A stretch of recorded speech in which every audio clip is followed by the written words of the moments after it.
Hope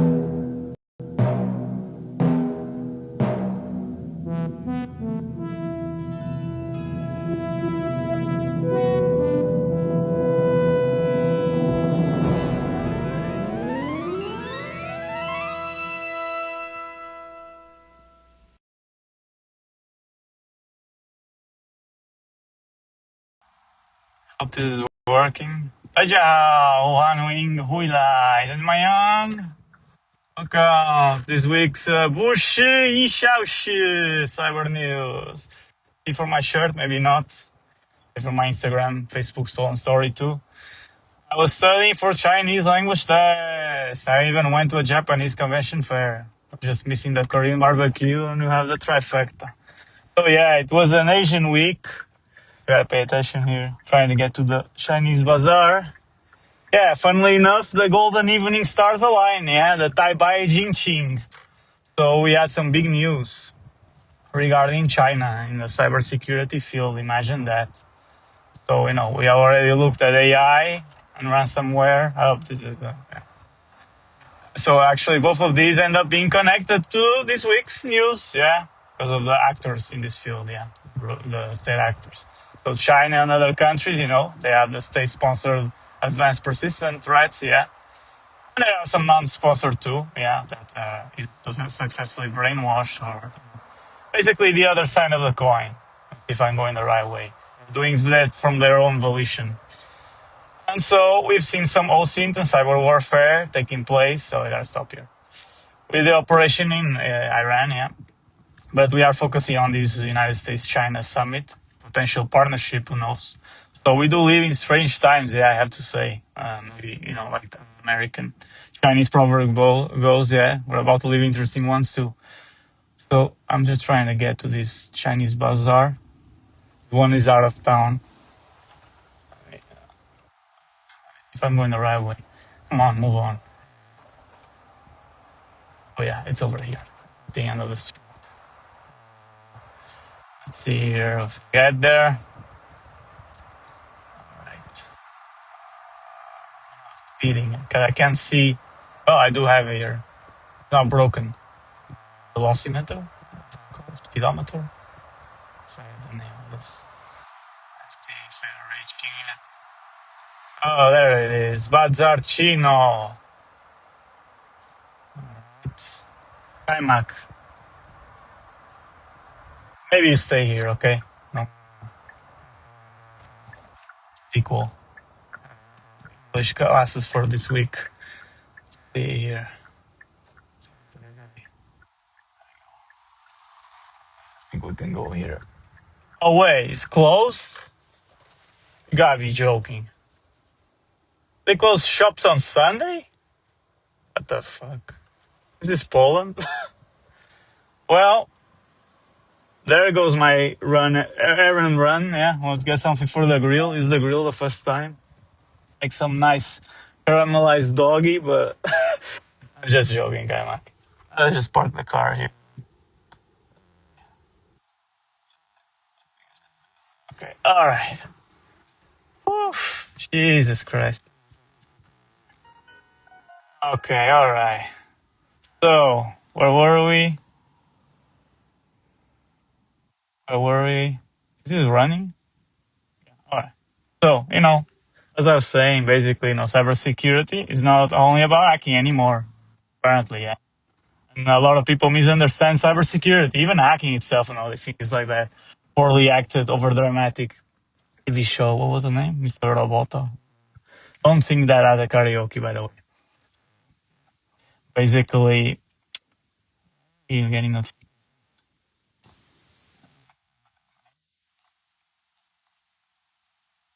Well, I guess the Toastmasters is not the only thing I'm doing from the car.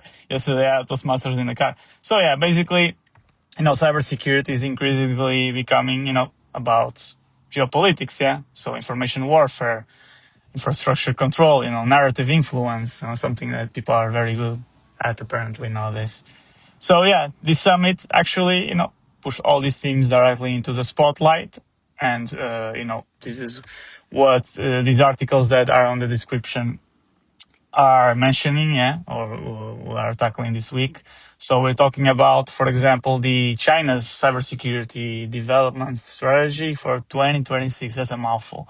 So they talk about, the expansion of what China calls the wànzhòng zhuquan. So cyber sovereignty. I don't know if that's how I pronounce it.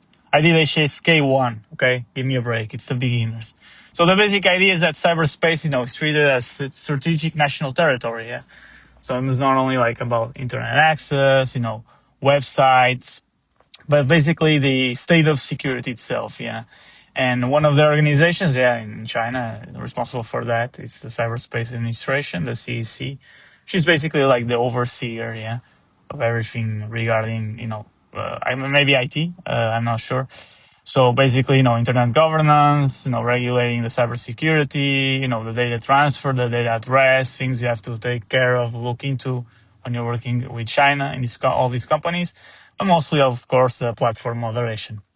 Man, they are even worse than the moderators in TechZone, which is a Portuguese web forum. They were always banning people and suspending and whatnot. But anyway, I digress. Basically, yeah, this Chinese, cyber ecosystem, you got the CAC, you got the public security, the state security, you got their own CERT, yeah, the emergency response team. You got the telecom providers, they are in the cahoots, yeah, Tencent, the state-linked cybersecurity companies like Qianxin and, PLA, so military cyber units. Yeah, so basically, I'm digressing. There are a lot of things. So basically, the major point of discussion in the article is the AI regulation. Yeah, how it's integrated directly into the cybersecurity governance. Yeah. So basically, LLMs and AI systems are being viewed as a strategic infrastructure. Yeah, and that definitely leads, to a stronger oversight. Involving basically the digital sovereignty I was mentioning. Yeah.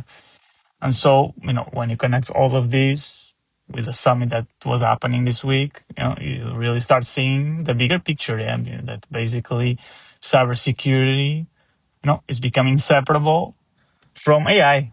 Yeah, it's becoming inseparable even from the hardware that is, yeah, the semiconductors. Yeah, the restrictions that were put in place. Let's just leave bubble tea for some other day, okay? And yeah, the geopolitical influence. Yeah, so in this week, Trump Xi summit, call it that, in Beijing, the biggest theme of the AI. You got a taxi. Yo, man. So not only tariffs, this guy is doing a circuit here.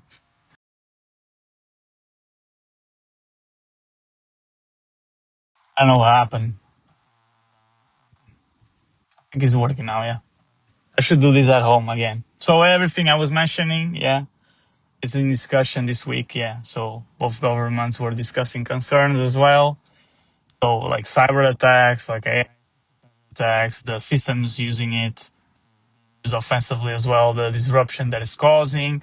And so, this is where things really became interesting, yeah, because it's not only now productivity tool. AI is definitely a cyber capability, yeah, intelligence capability. It's strategic, and we're entering a period where models, cyber espionage, whatever you want to call it, information warfare, is now all being interconnected. And from the OC angle, actually, this is also important. We try to researching information, infrastructure, Chinese infrastructure, accounts. It's really different, or you realize that how different it is compared to the Western OSINT. Yeah. So basically, you're not just, just using Google or whatever, or DuckDuckGo or stuff, whatever. You're using, by doing indexing, you're using Sogo, search behavior. Yeah? You're looking at databases. Forget now the actual websites for that, but all these resources, and obviously all sitting behind the Great Firewall of China. So definitely, this is very interesting because you get a completely different visibility. Yeah, the Chinese cyberspace. Yeah, so the language is not only a factor. And I actually found this like policy, US China cybersecurity policy article. That's a description using Baidu. You not only find these overpriced and people sense courses like. So yeah, depending on the platform, the algorithm, localization, the same topic, can be very different depending on what you're using, and the veracity and authenticity of information is very important. Yeah, because from one side you got the CCP and CEC influencing, yeah, domestic internet narratives, yes. But actually, the narrative control is not only exclusive to Beijing, because you have the opposition, yeah, shapes narratives, yeah. Falun Gong affiliated media, like for example, China Observer on YouTube, using all these authentic footage, yeah, but then emotionally charging it, or framing it emotionally, yeah, charged content and doing selective reporting. This whole the China collapse narrative and whatever. So ideological messaging. But so with this, we need to take in mind that for OSINT analysts, professionals, the verification becomes critical. Yeah, we cannot really rely on all of the media, all the things you are getting, and be very sure analyzing. So if you've ever been a Mormon trying to do OSINT operations on Chinese OSINT, long enough, you'll start seeing every phone number looking like Liu Liu Liu Liu. Yeah, maybe it will not be understood by the Western folks, but this is a Chinese. So yeah, basically, there are several OSINT teams, professionals, dealing with specific parts of world, subcultures. We got dedicated people for that. One of them even reached out to me to talk to brain or other people. LinkedIn is for sorry, I'm going. So this all connects, to the broader discussion around cybersecurity, the cyber sovereignty and information control that we've seen surrounding, this cybersecurity strategy. Yeah, and that alone definitely came into play in the summit. Yeah, recent weeks. But I guess from the other article that is on the description, yeah, old habits die hard. Yeah, because we got some news regarding APT activity from China. Yeah. And so it's really interesting, these mythos, whatever they call it, discussion that here this week. Because again, Western agencies and cybersecurity companies are continuing to warn about China-linked APT activity. The usual suspects are always on the tip of the tongue. Yeah, Volt is like Volt, Salt, Typhoon, Timac. Stop scratching yourself. APT 41. There's what's the other name? The UNC 38C yeah. The 666. There was some name like that. I forget now the reactor. But in this article in Politico, yeah, they were basically reporting concerns, from German cybersecurity officials. Yeah, they were saying like that China, moving. What was it? I think I even have it on the notes. Let me check.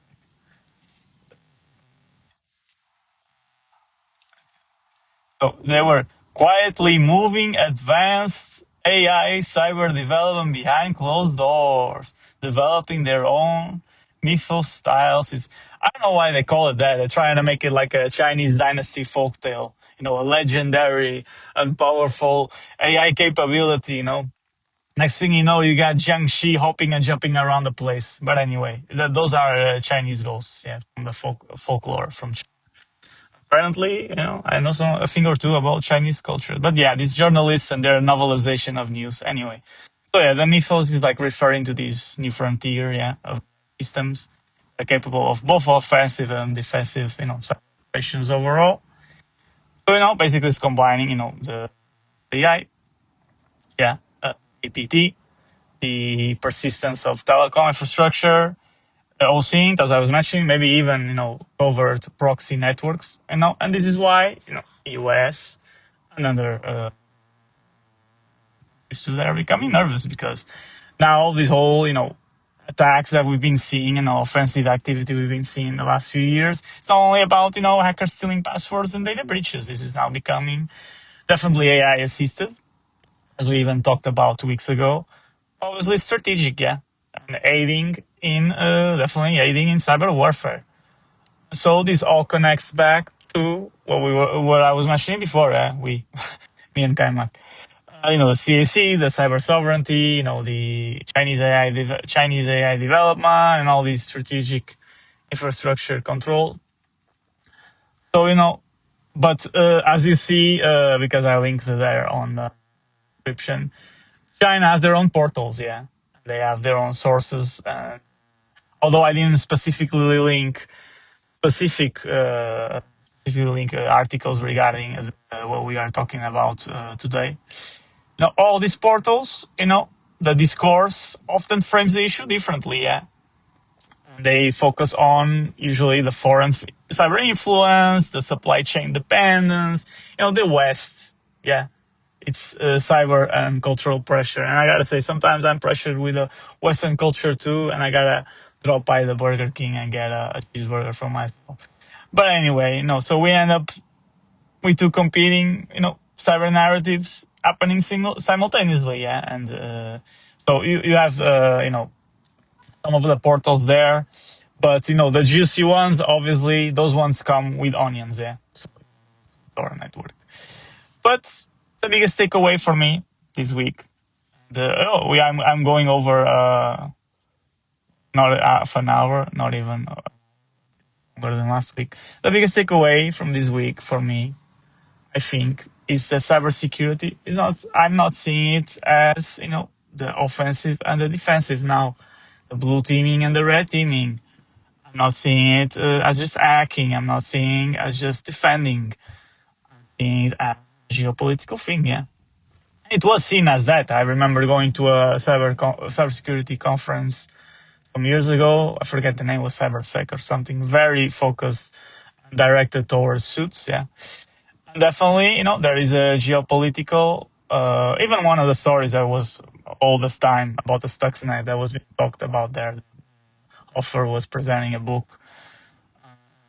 It's about geopolitical. It's about information warfare. That's what we are seeing. It's a strategic influence. The United States and China are definitely competing not only economically now, but digitally. Yeah. And at the same time, both sides, shape narratives, as I was mentioning. Yeah. Somewhere in the middle of all that, we as cybersecurity professionals, I think, OSINT analysts specific, deal a lot with this data, or even people consuming the threat intel, we need to try to separate the technical from the political. Yeah. Because now the modern cybersecurity is no longer isolated from the real world. This is what I'm seeing. It definitely overlaps with nations, yeah, with all this politics. And I think one of the biggest mistakes that people in cybersecurity do is definitely thinking that it's a thing, like within companies, they think it's something that is isolated when it's actually intertwined, yeah, I think that's the word, with everything else, yeah. So definitely what happens between the United States and China, in terms of all these policies being discussed, it's going to affect everything else. So we are entering a period where understanding narratives, together, OSINT, yeah, and information ecosystems, yeah, basically. It's not just about understanding a malware on the sandbox or vulnerabilities in some scanner. This is now we got, what you want to call it, a human factor or something. But, the cyber domain definitely is not only about systems and networks now. It's about the influence, the perception, the control over these digital environments, yeah, from all these, So basically, yeah, this is our the observation and the news. I got a WeChat notification. No. So this is our line. So yeah, this is basically the news for this week. It's very very interesting in my opinion. I definitely wanted to make themed based on the fact that I went to do my Chinese exam in Barcelona. I wasted all my money on the gas to get there. Apparently, I could have done it in Madrid if I knew that earlier. I would have saved time and gas too. But yeah, but then I saw that the summit was happening and saw some of these news, and I remember some of the studies I did a couple of years ago from the SANS OSINT course. Thank you, SANS. That's on the internet. And basically, they had all this information about the Chinese OSINT, and then found other people who work, well, not for free, but that those ones not for free, where I saw a lot of this intel. For me, it's very interesting, given that I'm studying Chinese language, yeah, not only Russian too, and other things too, as well, other cultures, being exposed to it as well when I was living abroad. I guess I'm abroad too. You just see Spaniards everywhere and Brits. But yeah, basically, this is all I wanted to speak about this week. So, 谢谢. Yeah, so say thank you. And 再见, goodbye. And yeah, this will be the stream for goodbye now. I gotta know how to get back home.